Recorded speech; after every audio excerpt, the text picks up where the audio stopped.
Indo Tibetan border police போஸ்ட்டில் constable பணிக்கான recruitment notice வந்து வெளியிட்டிருக்காங்க. குரூப் சி போஸ்டான இந்த பணியிடம் மத்திய அரசு மினிஸ்ட்ரி ஆஃப் ஹோம் அஃபேர்ஸு கீழே இருக்கக்கூடிய ஒரு நிரந்தர பணியிடம். சரிங்களா?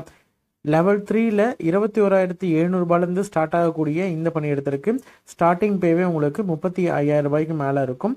இதில் கான்ஸ்டபிள் கார்பெண்டரில் 71 வேக்கன்சி இருக்குது, கான்ஸ்டபிள் பிளம்பரில் 52 வேக்கன்சி, கான்ஸ்டபிள் மேசானில் 64 வேக்கன்சி, கான்ஸ்டபிள் எலக்ட்ரிஷியனில் 15 வேக்கன்சி இருக்குது. அதாவது மினிமம் 10ஆம் வகுப்பு தேர்ச்சி பெற்றுட்டு 1 இயர் சர்டிஃபிகேட் கோர்ஸ் ஐடிஐயில் முடிச்சிருக்கணும். அதாவது மேசான் அல்லது கார்பெண்டர் அல்லது பிளம்பர் அல்லது எலக்ட்ரிஷியனில் ஐடிஐ ட்ரேடு முடிச்சிருக்காங்க அப்படின்ற மாதிரி தான் அவங்க எலிஜிபிள். இதற்கான ஆன்லைன் ரெஜிஸ்ட்ரேஷன் பார்த்தீங்கன்னா 12/8/2024 ஓப்பன் ஆகும். க்ளோஸ் ஆகிறது டேட் வந்து 10/9/2024. இன்ட்ரெஸ்டட் கேண்டிடேட் ஆன்லைனில் அப்ளை பண்ணணும். எப்படி அப்ளை பண்ணணும், என்னென்ன டீட்டெயில்ஸ்லாம் தேவை